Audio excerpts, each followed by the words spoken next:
All right, so here we go. Now with the stunning graphics and CGI that I've put in, I'm going to show you my cheat. Well, it's not really a cheat, but it kind of is. And that is stovetop. In this case, I'm doing chicken instead of turkey because a friend of ours is allergic to turkey. So the difference is minimal for us.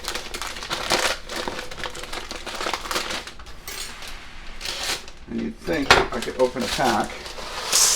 So here we go. Why? Why stovetop? Good question.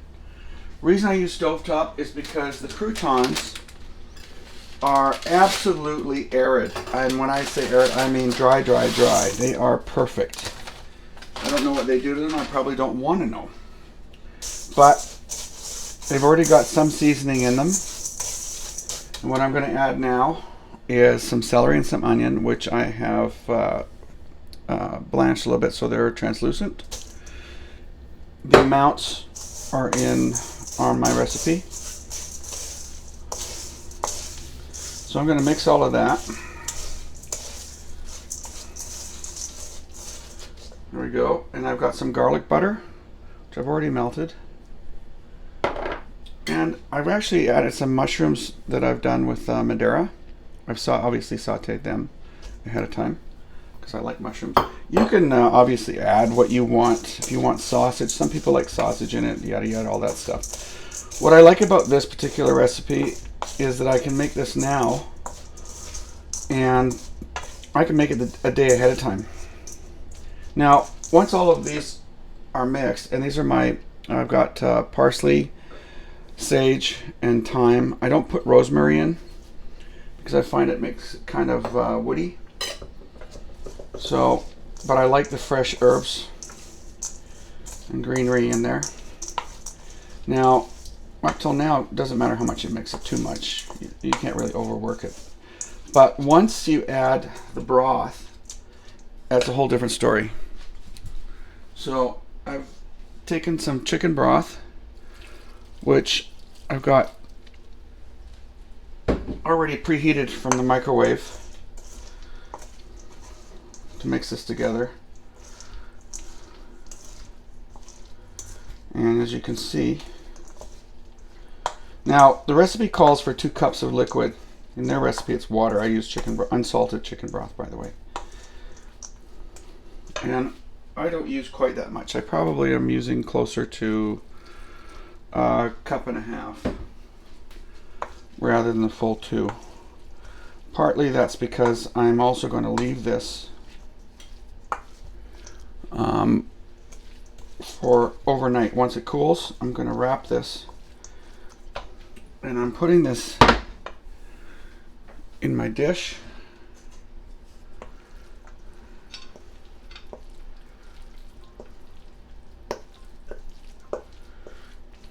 And you know, this is pretty much it. And you can adjust your recipe for how many people you have. This will be good enough for 6. Depends on how piggy they are. But you get the idea. It's not that complicated. It's very quick. Now here's the key. After I let this cool, I'm going to wrap this and put it in the fridge overnight.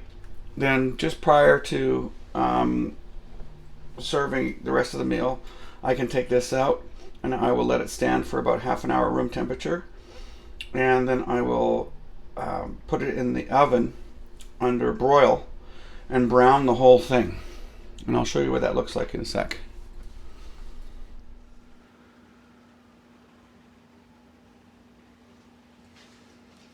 Alright, so I've let this cool. This has been in the fridge. I've taken it out. It's now room temperature. And I'm taking it out of the pan. You might wonder why. I'm taking it out of the pan and putting it back in the bowl. I put it in the pan because it cools more evenly than if it was in the bowl, and not only that, but it takes up a lot less space in my fridge. But I'm going to add 2 whole eggs into this mixture. And I want to be careful not to overmix it because I don't want it just to be one big mush. Right? And once I've thoroughly mixed the egg in. I am going to put it right back in the pan again. Seems kind of redundant, doesn't it? But it's not. Trust me, there's a method behind the madness.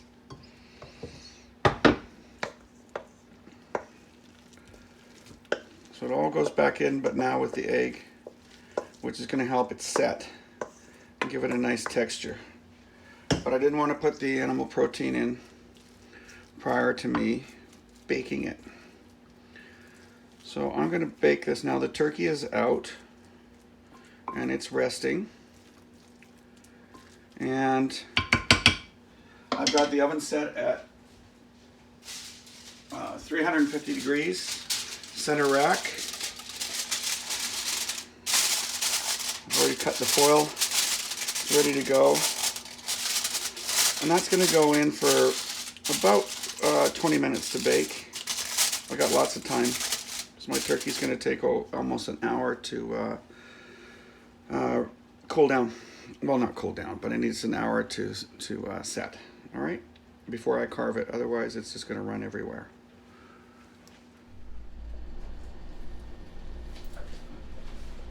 All right, so now for the big reveal. I've had the stuffing in the oven for 20 minutes at 350 center rack. And ta-da! Oh, it looks like stuffing. Well, now we're into part 2. So now I want to crisp it up. I'm going to change the setting to broil because I want the heat coming from the top, obviously. And the turkey is still resting. Not an issue. Lots of time. But I still have control of my kitchen. At least for now.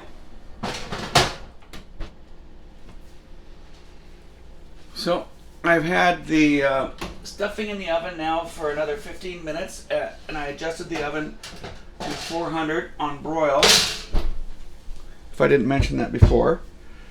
And that's what we got. We've got a beautiful crust, little sizzle going on here. And let's see. Okay. That's good stuffing. And with the turkey resting, I know I'm not supposed to eat with my food in my mouth, but I can't help it. With the turkey resting right now, by the time I carve the turkey, which has already been out, and serve this around the table, the timing will be perfect. This is going to be sizzling hot, crust on top, soft underneath. You can see. I mean, it's pretty darn near perfect.